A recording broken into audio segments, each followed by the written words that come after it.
Hey friends, welcome back to the Death with Dignity podcast. Spiritual care is an integral component to the healing process, and in this episode, Allison Kestenbaum and Katie Whipple-Hatelvig join us from the UCSD Chaplain and Spiritual Care Services. Different beliefs, cultures, and values are present in our everyday life.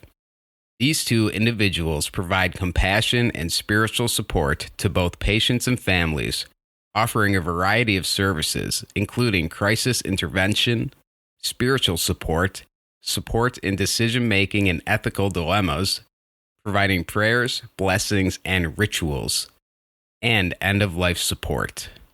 Specifically, learn how Allison and Katie wander along the delicate lines of faith and beliefs, while offering guidance during one's end-of-life experiences, including paths such as medical aid in dying. Thank you, Allison and Katie, for sharing your valuable insight and passion with our listeners. We hope you enjoy the episode. Today, we've got two new guests for the Death with Dignity podcast. Ladies, let's go ahead, introduce yourselves. Just tell us your name and what your role is, and we'll kind of go from there. Also, to our listeners, this is our first time with two guests, so we're real excited because, just haven't done this before. So we'll see what happens. But go ahead. We'll just have whoever jump in. Maybe we'll send it over to Allison if you're ready. Sure. Well, I'm Allison Kestenbaum. I'm a chaplain, and I think we'll probably talk a little bit more about what that means. We also call ourselves spiritual counselors. But I work at UC San Diego Health. I manage our spiritual care department for the hospital. We also have a training program for spiritual care interns that I help to manage. And I do a bunch of clinical work with palliative care, and particularly outpatient palliative care. And I also like to do research for spiritual care as well. And I get to work with Katie. And I'm Katie. Cool. I'm Katie Hatlevig. I am also a chaplain at UC San Diego Health, or spiritual care counselor. And I don't do as much of the managing as Allison does. I mostly get to spend most of my time with palliative care patients and working with them. And I've been a chaplain for, I think I'm going on eight years now. So working in mental health and palliative care. Excellent. Well, thank you both for joining us. We're super excited to get a chance to hear from you and fill us in for our listeners. What exactly is a chaplain and what does that role entail? You wanna take that one, Katie? Or I boil it down to say a chaplain is somebody who walks with or journeys with people as they are experiencing big moments in their life. And for us working in hospitals or in clinics, a lot of that is health related. We help people process through big questions that they have. It can be existential questions. It can be questions related to their spirituality or faith. It can also be just some of the really big questions of my life has completely changed. And what do I do with that? And how do I process the emotions that come with it? But it really is my favorite part of the job is being able to walk with and journey with people as they discover and figure out what has been happening in their life and what it means to them. I love that. Excellent. Beautiful answer. Yeah, Allison, anything to add to that? Yeah, no, I just love that idea of accompaniment, that image, and that distinction of all people, I would say, have spiritual needs. And sometimes that expresses itself in what we would consider to be religious ways. So that's one of the things that I really love about being a chaplain is that we provide care and support to people of all backgrounds. And that could be people who have religious connections. Maybe they're connected to a church or house of worship or community. Maybe they do have a strong sense of faith, but they're not connected to a community. Or maybe they're spiritual, which can mean anything from, feeling connected to, some kind of higher purpose or higher being. But it could also be connection to nature. relationships with family, some kind of aspect of meaningful work, and the ways that helps to sustain people, but the way that those kind of resources can be impacted by the crisis of a serious illness. So, helping people kind of get back in touch with what those concerns are, but also reconnecting with that sense of peace, which I think, we just really hope and believe is a right that a right and resource that every human being has, to that peace. Beautiful. Our podcast is mainly focused on medical aid in dying, and that it's called the End of Life Option Act here in California. With that, we've really dove into the physical and the emotional elements that are involved with having a terminal disease. And that's why I'm really excited to have you both here, because we've been wanting to explore more of this spiritual component too. As one of you had mentioned, it seems like everybody who's walking this life has some sort of spirituality, and it could be to varying degrees. I'm curious, from your experience, can you tell us a little bit about the history of chaplains and your services becoming involved with the medical field? We're always so driven when we think of medicine as the physical body, and it always only seems like recently we started factoring mental health in, and now it's wonderful to hear that we're also taking in the spiritual concerns as well. So tell us a little bit about the history of that, how it became involved with the hospital setting as well. Sure. So I'll go kind of way back and then to the present moment. But if you think about healers, right? There was a time where medical or physical healers and sort of spiritual healers were not so separate. It was really, especially before the modern medical science came out, there were lots of times where those that referred to themselves as physicians, there was really only so much they could do, like before we had, I don't know, antibiotics or blood tests or whatever. I'm not going to get too much in the medical because that's not my area. But, being that kind of accompaniment to someone's spirit and emotional life was a part of what, healers did. And in many cultures, we definitely see that more intertwined. So I think we're really trying to reclaim that. And then now, sometimes this can be a surprise to hear, but hospitals are required through their accrediting organizations to have spiritual care. There's even reimbursement through Medicare streams for spiritual care trainees. It's set up in the same stream that funds medical residents, for example. So there is this sense, in healthcare that spirituality is an important resource, and it's something that institutions should be providing. The question is how it gets provided from institution to institution varies. But I think with the advent of professional chaplains who are individuals who are usually connected to a faith tradition, but we are also very much of the medical system. It's like we kind of live in both worlds. We can kind of help interpret, and help, bridge that gap. So I think that's something that we've definitely seen. And also the emphasis towards whole person care. Right, that we're not just taking care of physical bodies, right? That the emotional, mental health, spiritual is all connected. So I think that's part of how we've ended up where we are now. Excellent. Kathleen, anything you wanted to add there? That's what I was thinking. I think Allison answered it perfectly. I remember when I was first becoming a chaplain, they asked me, what did I think a chaplain was? And all I could think of was Father Mulcahy from the old MASH show. And I think that's very different from what chaplains truly are in the everyday, in what we do in the hospital. And so, getting back to, we want to treat the whole person. Absolutely. Tell us from your experience, how does one access your services? For example, if a patient I'm guessing that there's a new patient at UCSD.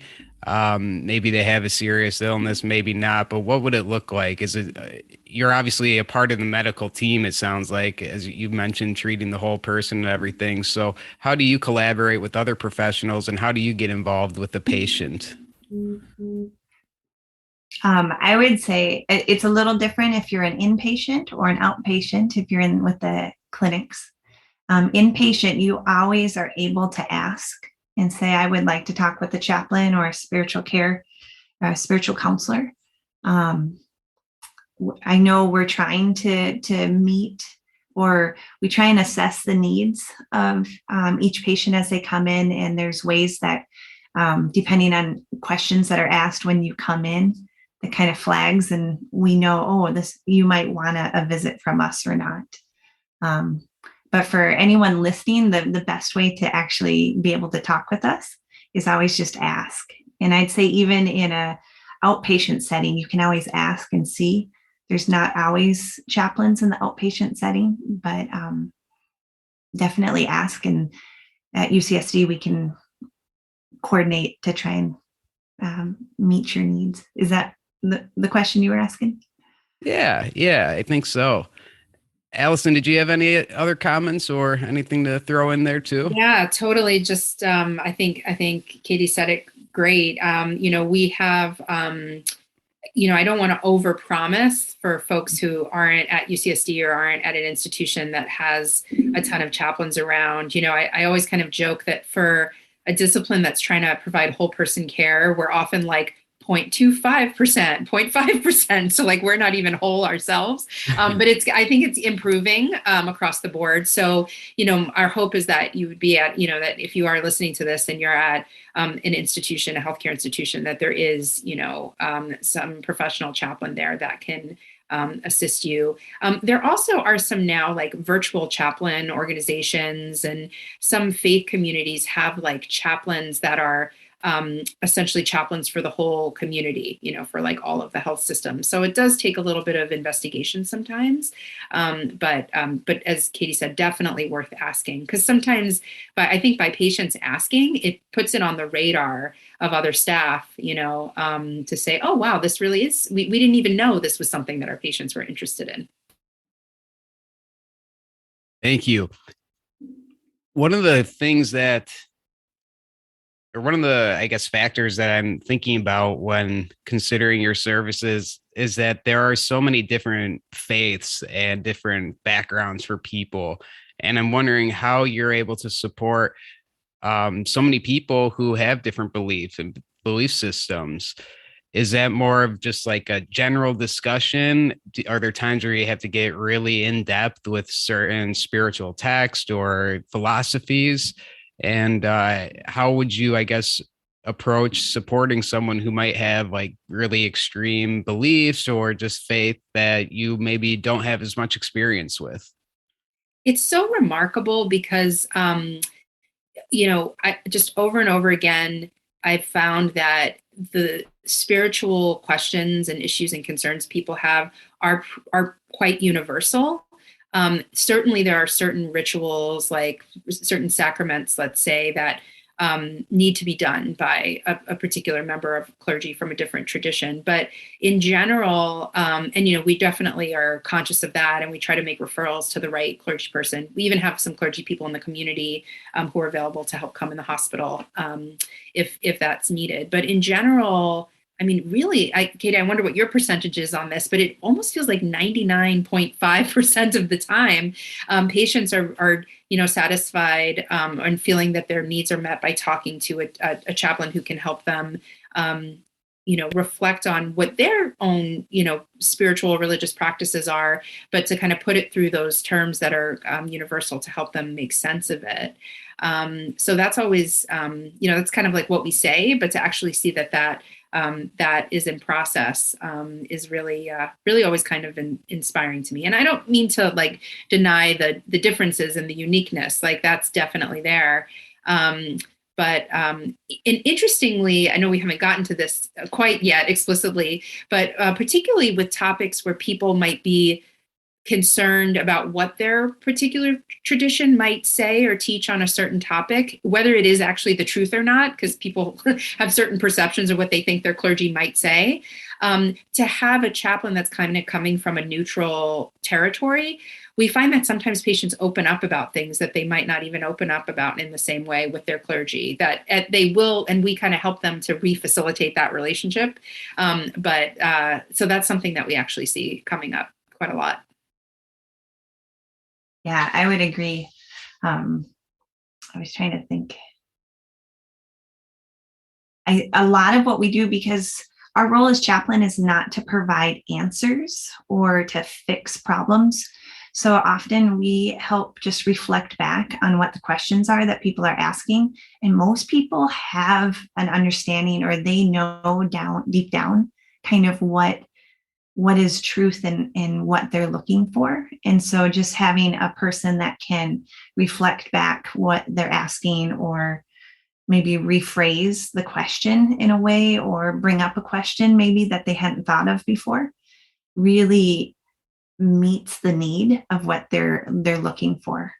But I have had I've worked with a couple of patients who are Norse, the old Norse beliefs.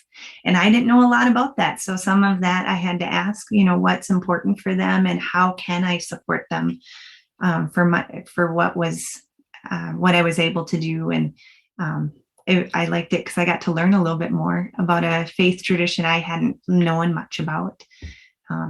Yeah.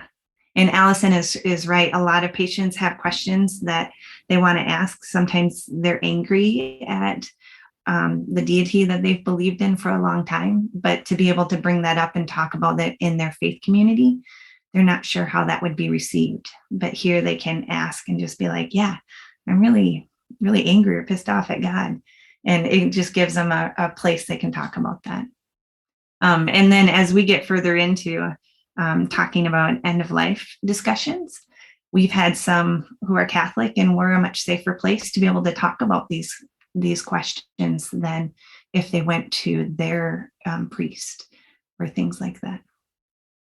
One of my favorite moments in our training program is when our interfaith trainees encounter a patient from a particular religious background that's not their own, that they don't know well. And the student will come to me and proudly say, oh, I printed all this stuff out from the internet.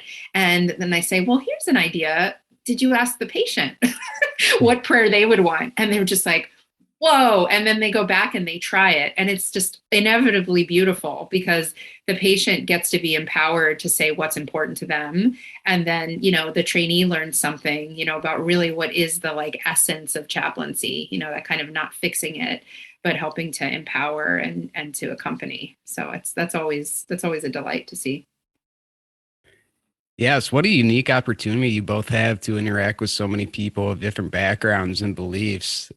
That's got to be fascinating and an opportunity to learn. And I also thought it was interesting, Allison, how you mentioned that it doesn't necessarily always go down to specifics within the religion, more that general question of kind of end of life experience in a way. And it just made me think that despite these different belief systems as people and as a species, we all it boils down to the same thing, which is really, I think we're all kind of wondering what happens when we die and what is that experience life and what happens afterwards, right? Does anything happen? So I can see, I guess I think it's fascinating that despite the differences and how different these organizations and belief systems can be, really at the end of the day, we all do kind of wonder the same thing. And that brings us, I guess, to the topic of this podcast. Death with dignity, or medical aid in dying, is the big focus.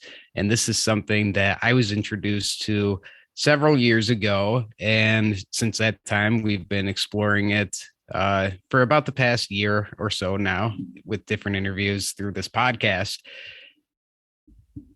The medical aid in dying bill here in California is relatively new, only being brought into law back in, I believe, 2016 was when it was officially enacted. So I wanted to ask first, What are your thoughts on medical aid in dying, and how did that, when the bill did come into play, how did that impact you as a professional and how you provide services to people who are looking for some of your support? Do you want to start, Allison? Yeah, sure. Well, I'm thinking back to like years before it was legal in California, just that it was always on my radar as a chaplain because of kind of like the ethical questions. And I don't mean that to like be a value judgment, but just, as chaplains and spiritual caregivers, and as people of faith, we are talking about values and ethics. And so as part of my training, that was something that we were looking at. So what are the kind of the questions that we might consider? And then when it became legal here, I don't think that my work changed all that much. But I will say that there are patients, in palliative care and beyond, who do ask to speak to a chaplain for about their decision making around medical aid and dying and death with dignity. So for me, I'm like certified, well, not certified, but I'm accountable to a particular faith tradition that kind of endorses me to do this kind of work. And I can tell you what that tradition says about all of it, what the official line is. And as a chaplain, being open to any concern that a patient brings to us, right? And to see that it is something that's affecting, their spiritual and emotional life. So that's kind of how it's been on my radar, where, there are patients who are maybe trying to decide what they want to do, or maybe they've already made their decision, but they do want to, they do see it as like a spiritual question, particularly around this issue of like, we don't, as far as I know, nobody knows exactly what's going to happen, after we die. And so, people want a safe place to kind of like have a sounding board for that. So that's kind of how it's been on my radar. And that's for me too. I know when it first came, I've been in a couple different medical organizations, and a few of them were Catholic. So it was very interesting when it did come into being. There was a lot more strict rules about, as staff, how we could be involved in the conversation or not. But I was thankful that the conversation was allowed to be. Like, I'm so thankful that we are allowed to talk about death with dignity and such. Because I've seen the struggles that patients have gone through who had wished that was an option earlier before it was a law, and such. And I've seen the struggles that their families have gone through. I had one family member once tell me at a different organization, we treat our pets kinder than we are allowed to treat our loved ones. And that was a really hard statement to hear, as they were just struggling with the pain that they saw their loved one going through. So that I kind of hold on to. And now here in this organization, a lot of it with palliative care is being able to be present and allow for the questions that come up. We've even had where family members are of a different faith than the patient, and they have a lot more questions, and they want to know where can they go to ask some of these faith questions. And also how to support their family member at the same time, because they know where their family member is coming from, and they understand it, and the wishes of their family member doesn't connect well with the wishes of their faith tradition. So they're trying to work through and trying to bring those together in a good way. So that's, personally, I also have a faith tradition I assign to, and we're pretty open and affirming with the laws, and that, if people go through the process, it can be a very good thing for some people. Yeah, and I thank you for those answers. And I certainly recognize that throughout this experience with the disease and this podcast that everyone has different perspectives and opinions, and that's totally okay. And we are fine. I'm fine with people holding those. Um, it's been very interesting, the medical aid in dying piece. It is such an ethically charged subject, right? And one of the throughout this experience, at least, it seems like there's been a pattern or a trend, I suppose, in which most people seem like they're okay with giving that choice to others or people having that choice. It does seem like at times it comes down to maybe different organizations. For example, the Catholic Church I know is very much against medical aid in dying. And I was raised Catholic and practiced Catholicism, growing up. And it's interesting being in this position now. But I wanted to ask you, do you notice any trends within your patients? Maybe it's like a certain or a common question that you often hear from your patients, and maybe it has to do with medical aid and dying, or maybe not, maybe just some general life-based question. But do you notice anything with your patients, any certain thing that they are seeking out that it seems like a commonality amongst all of them? Yeah, I mean, it's interesting. There was, I was looking back, there was a study that I think came out in probably like 2017, 2018. It was in the Journal of Pain and Symptom Management. And I think Catherine Smith was the author. And one of the things that it looked at, and it was kind of preliminary, but that they found that actually low spirituality was one of the highest predictors of requesting medical aid in dying. And certainly there's like more work that would need to be done there. And there's a lot of different, I don't know, confounding variables or related variables.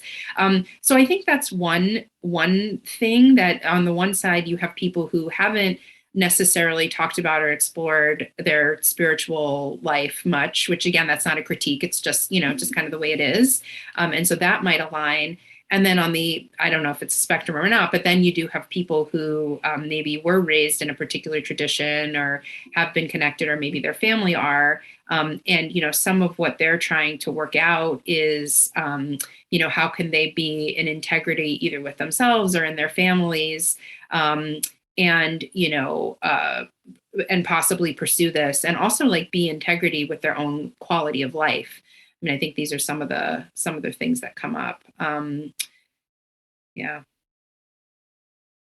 That's a interesting comment or study, I guess, or piece. The I guess lower I don't know, investments in spirituality and then the use of medical aid in dying. One of the questions I had, I guess, somewhat related to that, is there any information out there related to like spirituality and longer living rate or overall survival rate when it comes to having a disease, a terminal disease? I don't know if that's something available or anything you two are aware of, but I just wondered how. Oh, I guess in my head, I'm thinking of right now, I don't practice any organized religion or anything. I have certain beliefs.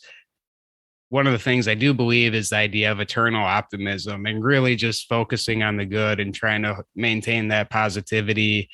And I believe that having that mental edge and holding that over a terminal disease is really all we have in the end, because physically there's not a lot I can control here.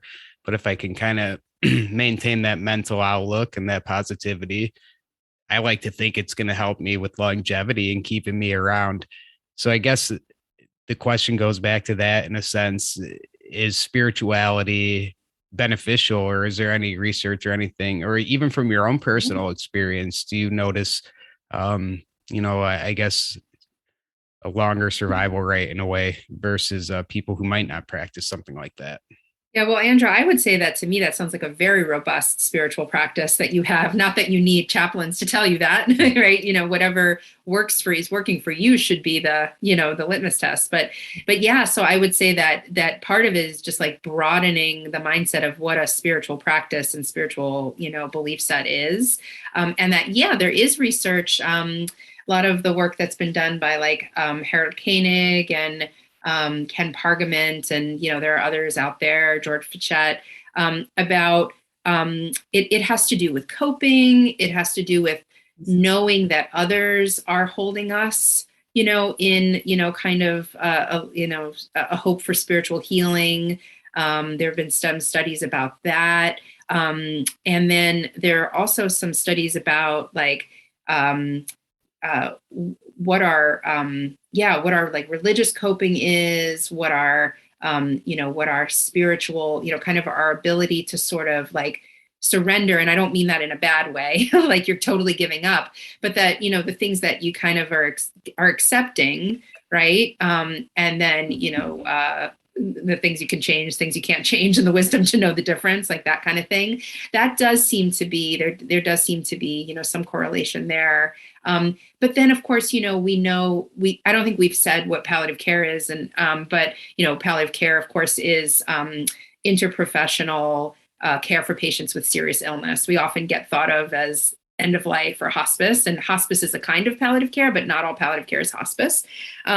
So all that to say that, the kind of approach to, whole person serious illness is that, we're working toward quality of life and what quality of life means to different people, and the amount of, physical suffering, either from treatment or without treatment, or what people might see as sort of the dignities or indignities of living with serious illness. That threshold is so different for everyone. And so, in palliative care and in spiritual care, I think we're very aligned, with how we approach that. Another thing that's been really interesting to me that I've heard this from many patients is this question of burden, that they are exploring medical aid in dying because they have a perception, whether it's real or imagined or some combination of the two, of what the impact is going to be on loved ones if they continue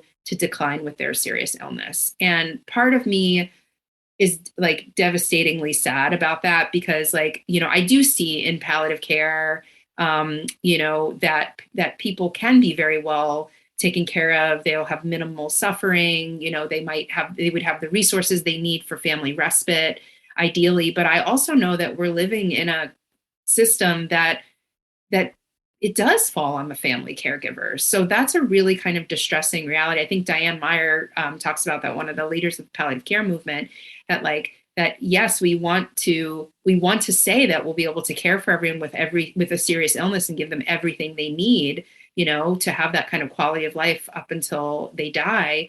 But there are so many obstacles to that, that some people are choosing this other path out of love for their family, the people that will survive. So that's another kind of trend that I've seen. I don't know if you see that at all, Katie. Yeah, I would say that's probably what I've heard most of our patients that are looking at death with dignity, of, being a burden. That, or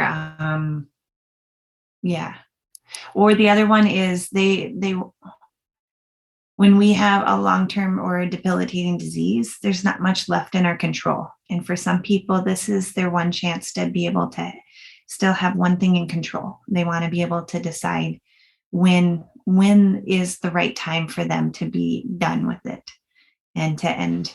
So that's the other one that I've seen, is kind of that control. Yeah. It's Allison has really good research because she's excellent on research.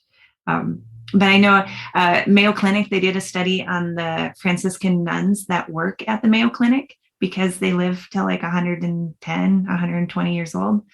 And they did find that it was something about their longevity, they thought came down to just having those rituals built into their life of just taking time out in the day, whatever it is. It didn't have to be for a certain religion, but they had rituals, they had a community to support them, and they had meaningful work or meaning in their life for longer, was one of the things they found out, which I always thought was an interesting study.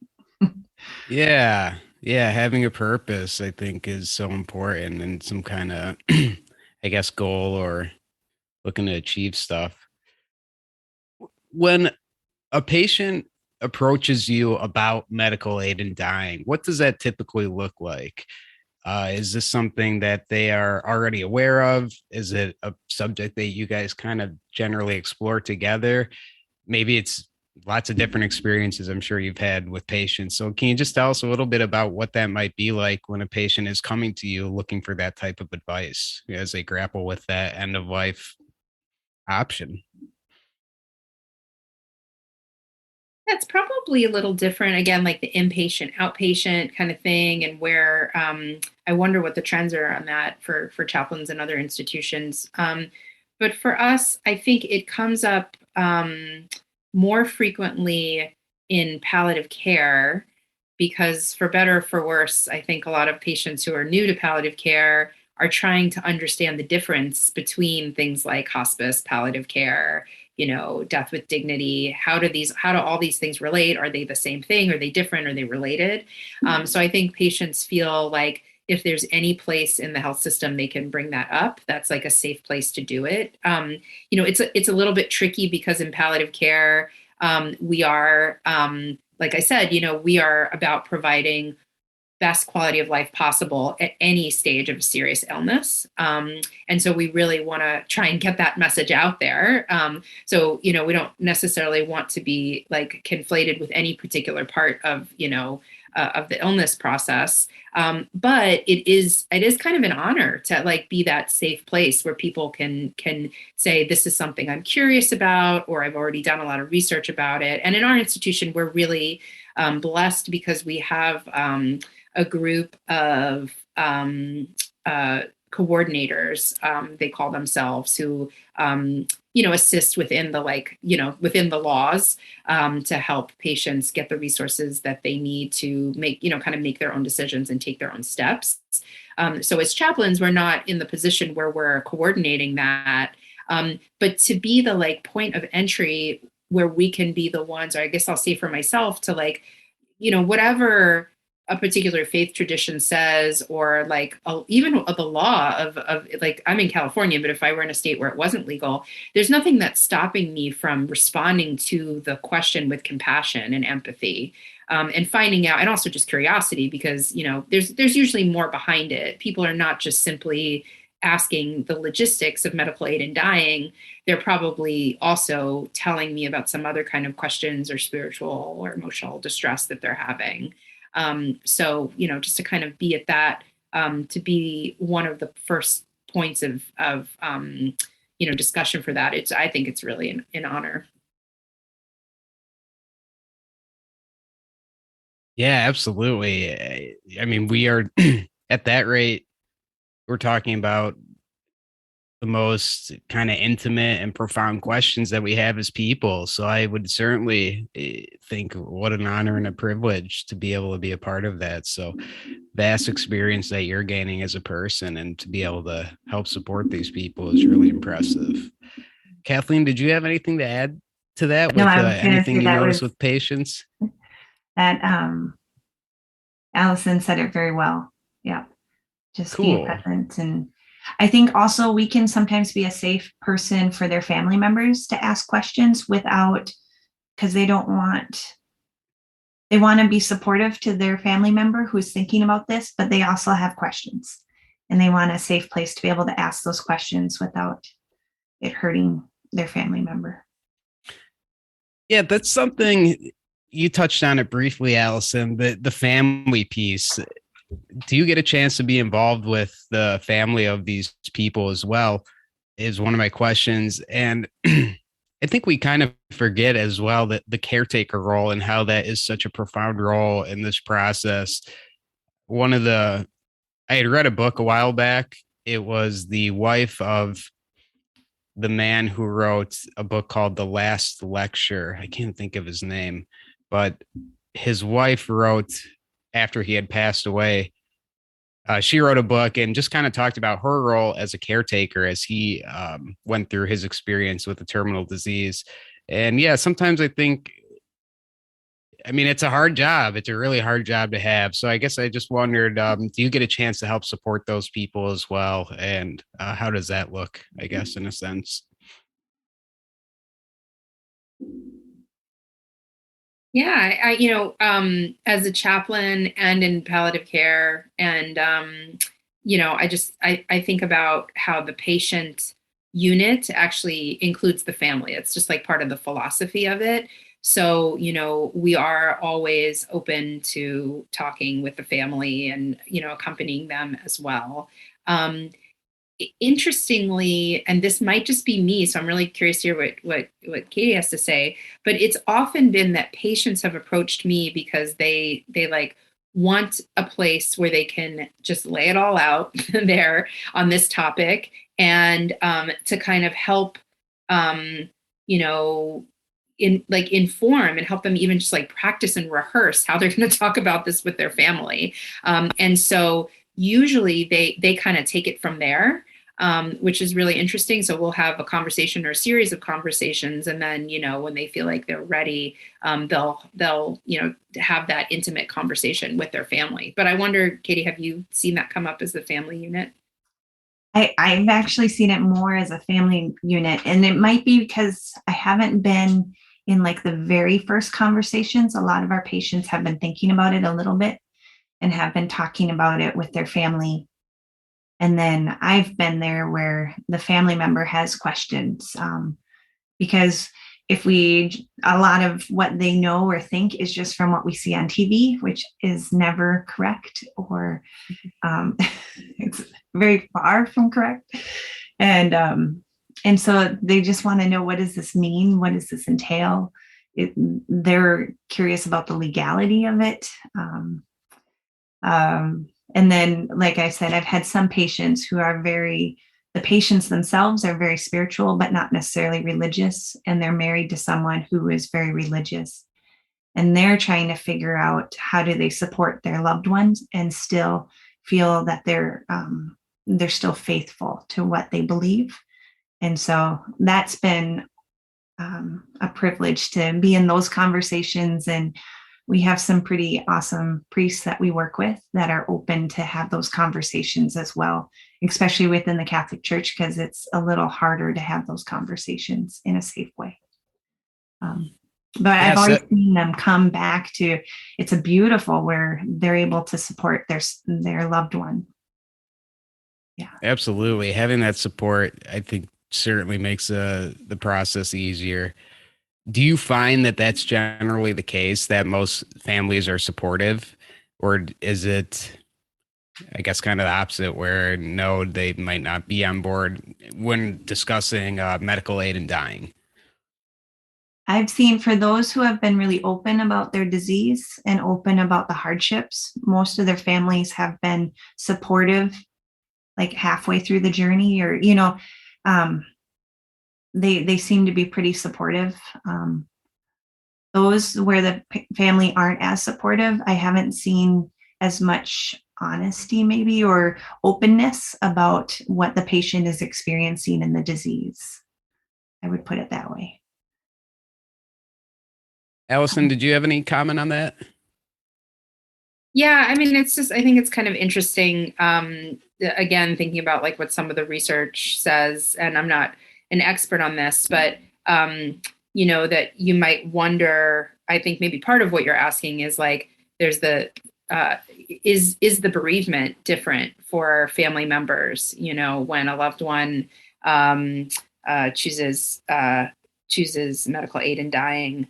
And I think we're still, it's still early in a way. But there is, and it depends, like there's other underlying factors that impact, bereavement and the way that people engage with loss. But there is something about, the fact that family members do have a role, usually in medical aid in dying, in the sense that, so there's usually conversation, right? more often than not. It's not to say that there aren't times where people just don't tell their families, but I think for the most part, they are talking with their families. So, there is that sort of like, in palliative care, we're just kind of hoping that everyone is talking directly as allowed by their, and supported by their culture, of course, talking more directly about, end of life and having that in the open. So I think one of the things that, whether people pursue, death with dignity, medical aid in dying or not, that there is that conversation that does seem to be happening more than it might otherwise. Do you think that we have a difficult time discussing death within our society? And do you think that when people are in this position, maybe with a terminal disease, I guess same question. Is it what is it just overall within our society, we'll start there. Do you think we have a difficult time discussing death? I will say yes. And I also put the caveat, it all depends on what culture our families are in, because different cultures handle death differently. But I would say the majority of American culture that I've seen, death is a hard conversation. Mm-hmm. Yeah. And if we think about being in the medical culture, while individual practitioners and providers might have a,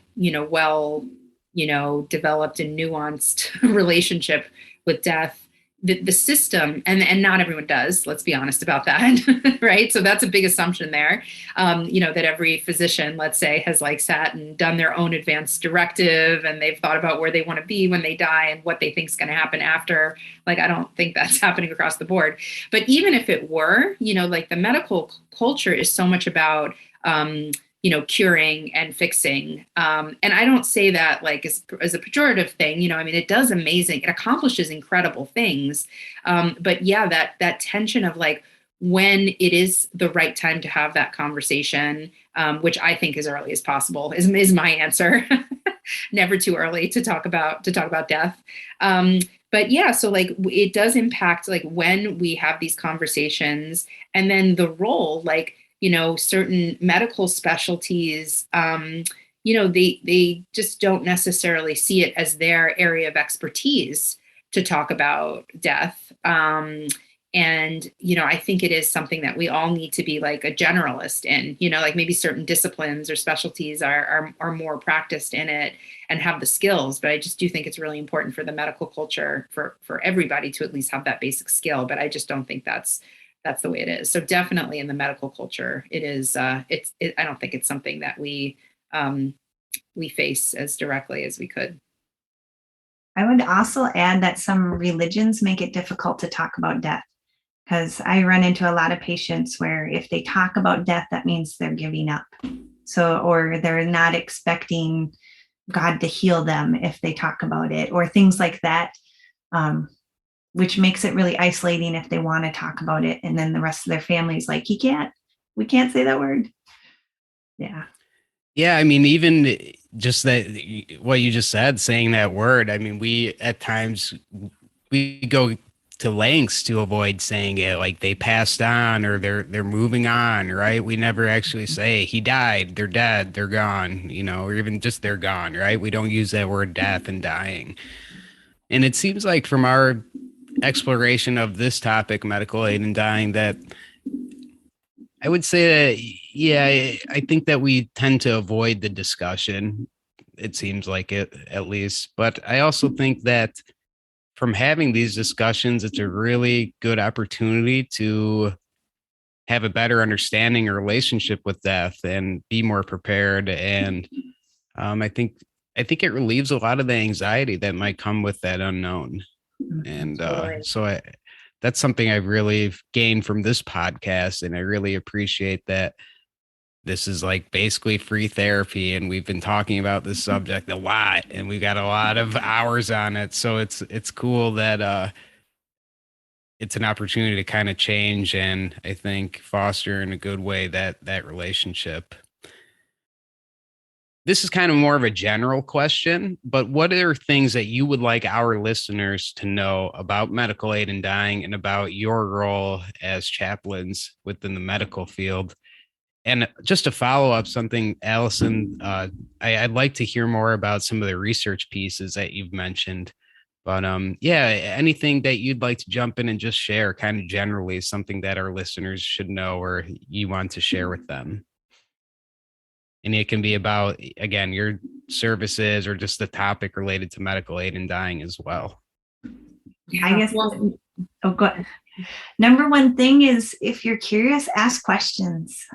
It doesn't hurt to ask questions or to ask for more information or, yeah. And chaplains are most often a safe place to be able to do that if you want. Yeah. Go ahead, Allison. Yeah. I think about how, we talk about like advanced directives, right? Which is when you say what you think you would want if you were in a position where you couldn't make medical decisions for yourself, right? And so you assign a proxy to do that for you. The idea is you talk to them about what you would want. And that's a really good thing. And I encourage that. But the tricky thing there is that we really don't know. Nobody knows for sure what their death is going to be like, even if a lot of it is, occurring through some kind of structure. So what I'm bringing that particularly up with like different disease processes have a different, so again, like we see certain things on TV and the depiction of what death can be like from a particular illness is usually incorrect.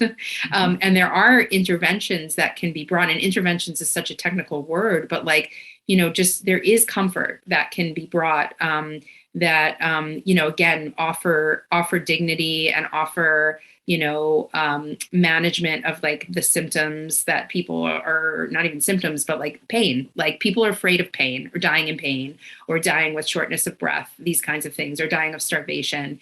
And, I will say that there are many, many very effective interventions that have been developed that are ethical and legal and available in many health systems that are not medical aid in dying, but not a lot of people know about them, or they can be difficult to access, but they're there. And that's another thing I think to ask for people to advocate for. So that's one thing I would just encourage people to know what their options are, and that death looks different from different disease processes, and also the different like particular,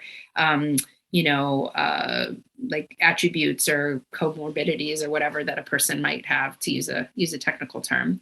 So that's one thing. And then another thing I think a lot about is how we're influenced by media, but we're also influenced by our own family's experience with death. So, and that can run across the board. For some people, that's a very positive experience, right?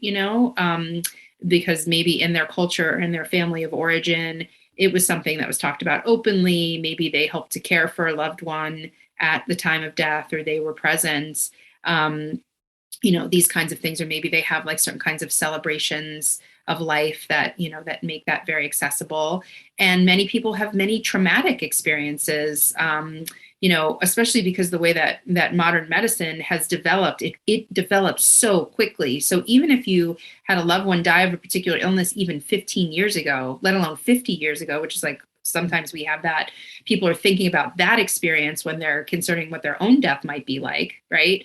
That really impacts the decisions we make for our own end of life care, I think. And so just to kind of, maybe for medical providers who are listening to know that, to maybe explore that a little bit. And then for people who are making decisions about their own end of life and their trajectory, to know that what we maybe witnessed 25, 50 years ago may not be how it's going to go down now.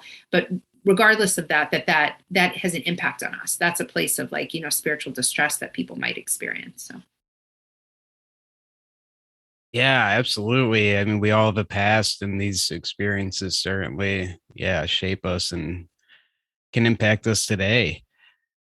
I wanted to ask as well, have either of you been involved with a patient who has used medical aid in dying and has gone through with that process? Maybe they've invited you to be a part of that experience with them and their family. I've been on the beginning parts, and kind of helping him or helping patients get connected to the coordinator that we have. And then as they continue to meet with palliative care, we hear how the process is going for them. I have some patients that have the medication and they're just holding on to it until they're waiting until they're ready. They're just going to wait and see how their disease progresses. Because like Allison says, we never really know how that's going to look and such. Yeah.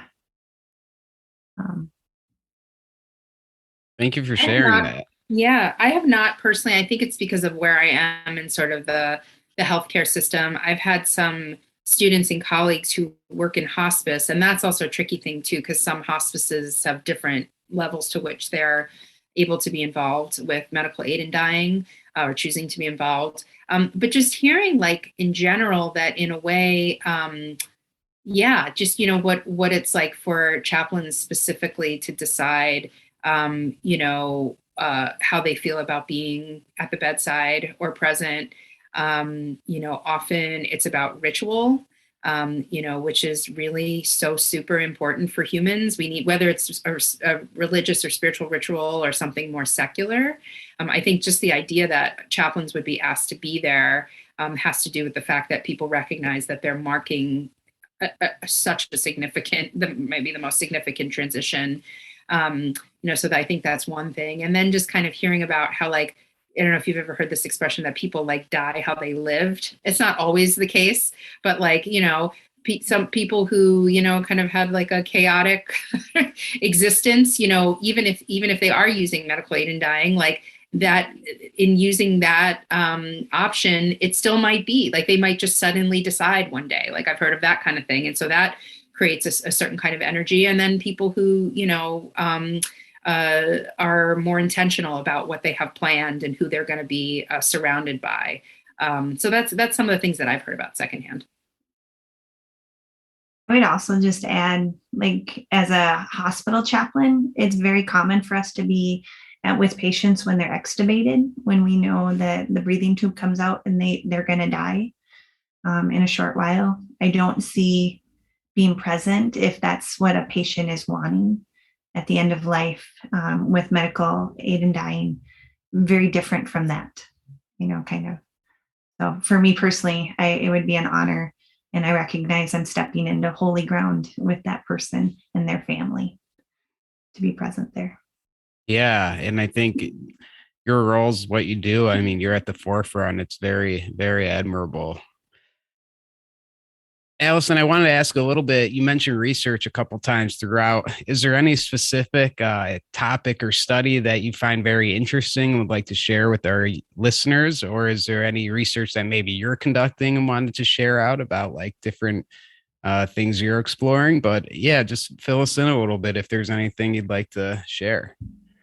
Yeah, I think spiritual care is seen as an art and not a science, which is true, and that's great. And I really would never want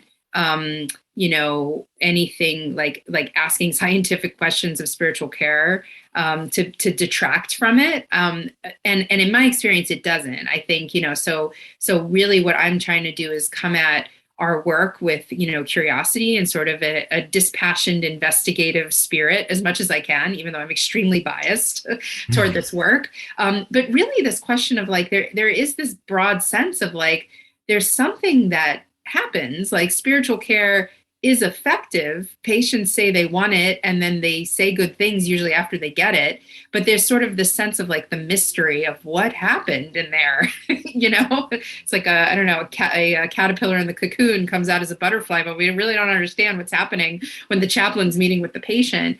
And part of that is because spiritual language is it it is hard to nail it down through language. What is that's happening? We're talking about, another realm.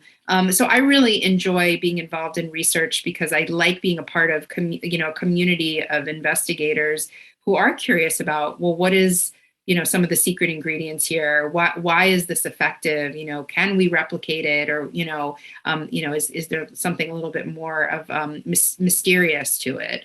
And so I think that's what we're trying to go for. Broadly about, research in terms of like medical aid in dying and spiritual care. I don't have anything off the top of my head, but I have appreciated over the past few years about how some of the things we all kind of told ourselves about medical aid in dying, once they started looking at the data, it wasn't always what we thought, so I'm not sure where this stands now, but for a long time, people said, oh, people just want to have the lethal dosage, the medication, to carry medical aid in dying out, but most people don't use it. Like, I don't know if you've ever heard that line. And that's what they said for years. And then in certain areas, once it became legal, they found, oh, well, actually, maybe that's not true. Or maybe that's true for only certain segments of the population, and how that breaks down in terms of wealth and class and race and gender. There's just all kinds of interesting things there. So I think, when it comes to this topic, just looking at some of the data to, again, remind ourselves, like anything of importance, it's not a monolith. Like, when you do start looking at like these different like socioeconomic kind of social location things, or even if you look at it by religion, that you find that there might be some trends that we can at least have some sort of cultural competence towards. Not to say that, all people from a certain gender are going to approach medical aid in dying in a particular way, but that as a chaplain, I can sort of perk up and listen for certain trends, hopefully to kind of meet them where they're at a little bit more quickly. Very cool. Is there anything else you'd like to add, either of you, about your role or just the topic of medical aid in dying? And I also like to send it over to Hasvan too, because he always ends up with some pretty good questions throughout our discussion. But yeah, anything else, Allison or Kathleen, before Hasvan jumps in? I just want to thank you both, Andrew and Hasvan, for what you're doing here. I think to demystify a topic that is, people have a lot of feelings and thoughts about, so just to have this like safe place, it's like you're honorary chaplains. If I can say it. You've done your hours and all these 18 podcasts you have of just kind of sitting with and not fixing it and being curious about it. And I just think that this will, these podcasts will they'll live forever. Like, this is an amazing legacy, amazing living legacy. So I just want to thank you for that. Thanks, Ran. That's really sweet. Thank you. Yeah, thank you. I was, when we interview people, I'm really amazed with the medical industry. I feel like since you guys are so close to people, you guys are so more realist and pragmatic than like discussions you hear about like, people have ideas about how things work, but you guys are actually in the mud. And it's amazing how, even though you're chaplains, you're that bridge between the medical and the spiritual community, or the like religious community, but you seem to have such an open-minded way of approaching both. I had two questions.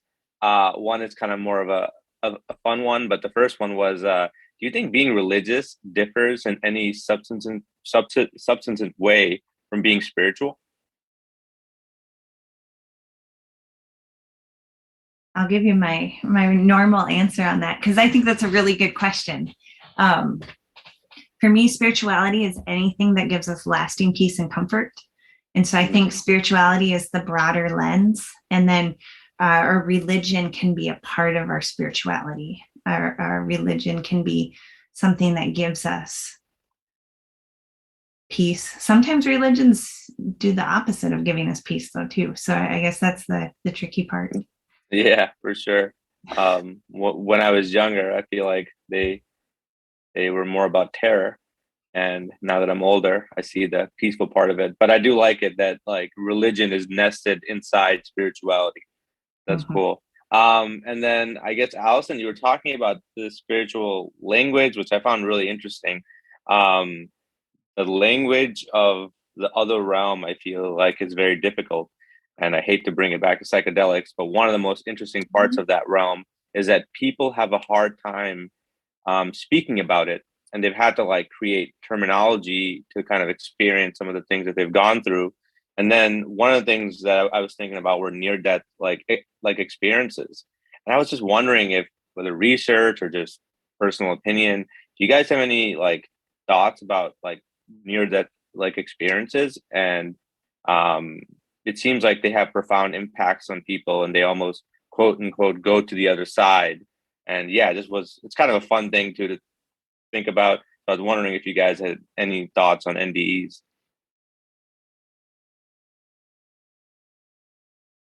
Katie, did you have any? I do, because I also am very interested in NDEs. And I don't know what they are, because I personally, I don't think I've had an experience like that. But I do know somehow it's some part of us, or some part of the divine, or the holies. Something is speaking to us in the midst of that, whether that is our inner psyche, our inner spirit. Because most people who have those experiences, they come out with a sense of peace that they haven't felt before. Or I don't understand it, how, some people can have those experiences and come out with knowledge that they didn't know of before. How some people say, oh, I met my siblings, and the parents are like, how'd you know we miscarried twice before you were born? Or Wow. Things like that. So personally, I really hope that they are glimpses into whatever it is that comes next. And I'm a pastor, and I have thoughts and beliefs of what comes next, but I don't really know. There's no way for me to say what it is using science. But I think they are really good, no matter how somebody has them. Some of cultures use psychedelics, as you say, to get into an experience like that.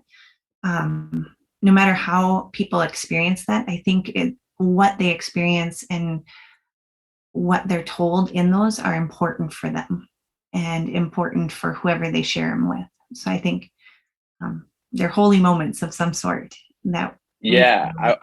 I want to share my quick anecdote, and I might have told you about this before too, Andrew. But one time, without getting into the details, I was convinced that I was dying, and I felt that anxiety, that fear. But there was one point where and you know what, I'll just be more blunt about it. I was on a psychedelics, and I felt that, like, so there's like a terror, you're going up, there's a fear, you're like, what the hell, don't want this to happen. And then there was a sense of calm and peace. And it was like the most amazing feeling I've ever probably felt in my life. And it was really amazing. And I was not very religious. I was very almost anti for a lot of my life. But after that experience, because I did end up praying actually. So my default like mode went to praying actually. And I've definitely become more spiritual as a result. And yeah, I feel like people who are obviously going through a lot of things or have near that like experiences, I imagine that's kind of what they go through. Because once you realize that peace is there, you're like, oh, when people say it's going to be okay, there's actually something to it. I don't know, but want to share that. Wow. Thank you for sharing that. Yeah. I think. Yeah, I wanted to hear from Allison as well on that question. I don't know if you had anything to say about the near-death experience piece. Yeah, well, not directly about that, but what reminds me of it is something that I do a lot with patients is this, like, what do you think is going to happen after you die? And we let them talk about that. And then we kind of surprise them and say, okay, but what do you hope is going to happen after you die? And that's usually where, like, and we have a lot of scientists that come to UCSD as patients. I don't know, it's like a science school, so maybe that's why. And, they'll give me a very technical answer, we're atoms and we will, cease to, our bodies will stop working. And then I say, okay, but what do you hope is going to happen? And they'll talk about something about, again, this like deep abiding peace in some way, shape, or form, right? Like, or that they will be the presence of peace that then then is able to be there for their family that they're going to leave behind, that kind of thing. And so that's just so interesting to me that like you can almost like simulate. It's not the same, I'm sure it's like going taking psychedelics. Yeah, and I don't mean to say it's the same, but it's the closest I've come. Yeah. And I do believe in that moment. I believed that was happening. That's all I can say. And that's why there's no other way for me to like relate without being like honest about it. I almost feel ashamed to bring psychedelics like into such a talk like this. But yeah, it definitely has stuck with me for years now. Well, you should know, I will say that, so psychedelics and spiritual care is exploding now. There's a whole group that's working on this, actually one of the chaplains we work with and at UCSD. But yeah, there's a lot to be learned about that now there. And it's, just seeing, with patients in end of life who have chosen that option for themselves, the way that it does melt away anxiety. I'm not saying it cures everything, but there's definitely, I think that's being recognized in the medical community and in the spiritual care community. So no shame at all. I think it's great that you're advocating for people to look at that, because it's part of the landscape here as an option. Yeah, personally from this podcast, the thing I've learned is with end of life, the word, and like besides obviously the pain that people go through, it's really the end of life anxiety that they have to deal with. And getting the medication sometimes removes that anxiety. And there's different things you can do, but if there's a way for people to feel less anxious in that time, it seems to be a common goal to basically reduce anxiety, because everyone recognizes it's there in all people. And obviously for people who are, in it, it's there. It's even more prominent. That's so well said. Yeah. I wanted to ask real quick too, just stemming off of the psychedelic piece that Hasban had brought up. Do you know, you mentioned that it's starting to become more of a, I guess, exploding is how you would put it. Is UCSD doing any sort of research involving psychedelics and palliative care or end of life care, or even anything with like PTSD or just mental health disorders? I know that there are different organizations in different areas who are looking to use some of those, like psilocybin, which is the main ingredient or compound in magic mushrooms, and trying to use psilocybin to treat some of these things. Have you heard of anything like this, or can share or speak to anything? Yeah, I mean, I don't have an exhaustive knowledge about what's happening at UCSD. I know that there was at least one study that was about to get underway, I think before COVID, and then I lost track of what happened. But, UCSD is very much connected with the VA hospital, the Veterans Administration Hospital, that has a lot of mental health support. So that's not to say that I know exactly that they're doing that. But yes, I think if anyone is in the UCSD community here and is interested in learning more, it's worth asking your provider, or if you have a mental health provider here, if there's anything they know about.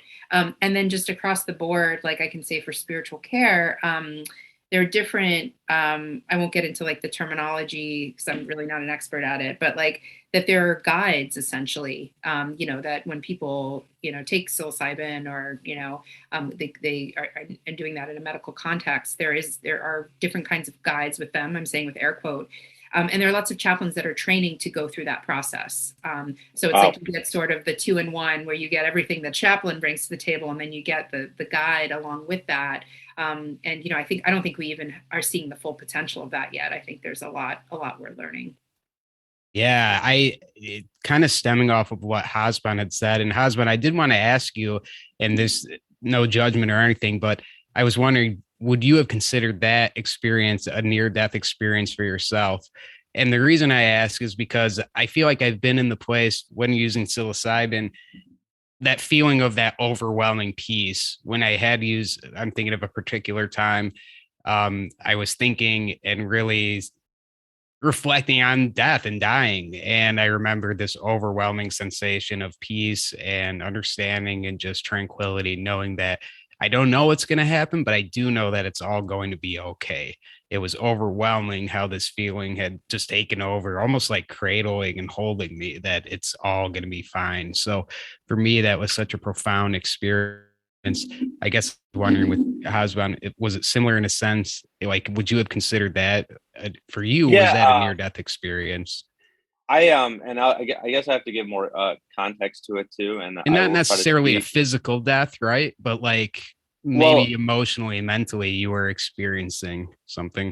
What I thought had happened, and again, this is a little embarrassing, but whatever. I don't have a job that can really fire me. But I thought at the moment, and again, this is really embarrassing, but that I was stabbed, specifically like that something. And I'm not saying this happened, just telling you like what I thought, like something was. And I'm laying there. There's like really beautiful music playing, and again, I'm not saying this. I'll just say it without adding all these caveats. But I'm laying there, and I get that feeling that this is over. My life is like done, and just there's nothing else I could do about it. And I got that feeling, and it was really scary, obviously. And I was like, oh my God, I'm dying. This is it. And I prayed to God. I'm from a Muslim background, so I did like a prayer or something like that. I still remember that moment. And then once I accepted it, eventually this peace hit. So because there's also that other feeling you sometimes get, which is just like euphoria and peace too. You can have it without that. In the context of what my mental state was, I literally thought I was dying. Again, I don't want to compare to real experiences and real like hardships, but just something that stuck with me. And again, just made me, I thought I saw, like a higher power or like a universal connectedness. And I realized the error of my ways of being so confident and there was nothing after this life. And like I said, it's still stuck with me to this day. And near-death experience is the only thing I can talk about that's close to that. It's the only thing I know about. Besides, it doesn't mean it's the same thing. Well, thank you for sharing and taking that risk to share that. I think it shows to me, one, how profound these experiences can be with something like psilocybin, but also how it's probably good to have some kind of shepherd with you, right, Allison? Yeah, for sure. Right. For sure. Yeah, I'm just thinking about mystical traditions. In my world, some of what you're describing is like, if you look at any faith tradition or spiritual tradition, there's some mystical, maybe it doesn't work for everyone, but there's, and I tend to be more on that side of things, especially because like what I see in, especially in end of life care, it's like kind of hard not to, feel that there's something there that I can't fully name. But just to say that there are meeting some people who are just like so inclined to that, like that, maybe some people, that they have assistance, but others just like experience the world, that way. And also, just thinking about like that there are like different, just people just have different names for that, different tradition. I think about in my tradition, that's very much that feeling of like being like held, I come from the Jewish tradition, and there's a lot of linguistic connection between compassion and the womb. Like the words are related, right? And that there's this, like feminine divine that comes and is with us on this realm and is surrounding us, And so it's just, it has so many different names, right? And people have different, but that's, part of it too, like helping people connect to, what works for them. Yeah, and it's interesting because it goes back in a way to that commonality, right? The different names, different experiences, but it seems like in a sense we're all on kind of that same level in a way. And it made me think of as well to you mentioned something earlier in the podcast. But again, I recognize that same, like we as people are all kind of seeking the same thing in a way, it seems.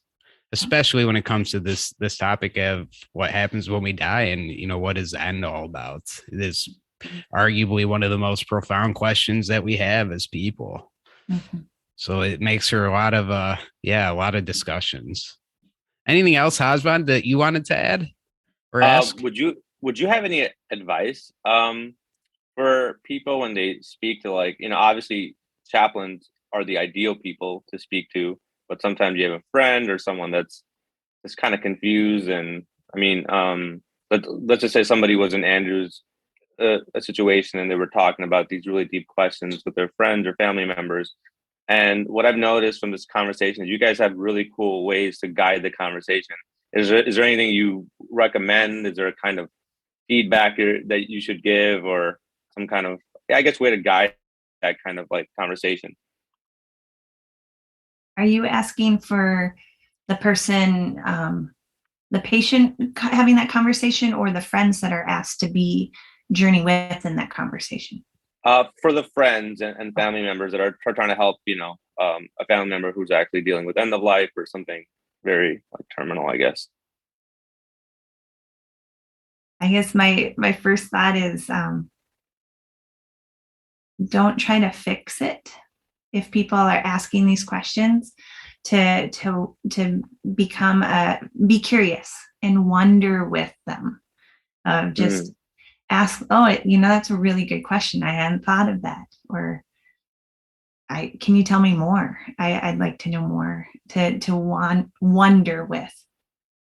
And I think that's really hard for a lot of people, especially if it's someone we really care about, because we want them to feel good and we want to keep them safe. And it's really easy to get into a fixing mode. Yeah.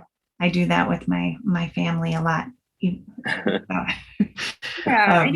You hear in like serious illness, people say, oh, you find out who your real friends are. And I think kind of like one thing that I'd love to see more normalized is like, if let's say I'm uncomfortable with a particular topic, that I would be able to set that boundary, like, to say like, I want to be there for you, but this is my stuff and I want you to know it's my stuff. And so I just can't go there with you right now. Or on the other side of that, and this is something we really try to do as chaplains, that we have tried to like get to know as much of our stuff as we possibly can, so that if we walk into a room and it's right there in front of us, we, at least have some familiarity. So that's what I would say too, for like friends and family that are accompanying, kind of try and know what your limits are. It's okay to say, I can't go with you down that road, but I still want to be there with you. And then if you can kind of have a little bit more self-discovery, that really, I think, does help us be more present. Well, I really like that part of the answer too, that you should like wonder with them and you can't really fix anything, honestly. Yeah, absolutely. And we're so stuck on just trying to fix things and make things better and having that answer. And there's a lot of times where we just can't and we don't. And I think we got to be more accepting of that in a way. And yeah, you guys, Allison and Kathleen, you both hit it on the head. And wow, just awesome answers. Great discussion. Anything else that you'd like to share as we're kind of wrapping things up here? I think we got solved some of the world's problems here. Yeah. But as my Nana would say, they'll still be here tomorrow. Yeah. Like, I don't know if you all feel it, but I feel like we're in a sacred place right now, and so what is that about? But here we are, the four of us sharing that, and there's always that potential when people gather and just have this kind of conversation. So thank you. Yeah, that's cool. This was awesome. Yeah, it was great. Thank you so much. This is wonderful. Well, cool. Allison and Kathleen, we'll certainly be in touch, and we, who knows, maybe we'll even look to seek out some of your advice and services in the future. But I think from here on out, just really appreciate your time and your input, and what a wonderful discussion. I think a lot of people will really appreciate the conversation as well. So thanks again for taking the time. Thank you. Yeah. All right, guys, we'll be in touch. We hope you have a great day. Okay. Thanks again. Okay. All right. Bye, Allison. Bye, Kathleen. Thanks again. Bye-bye.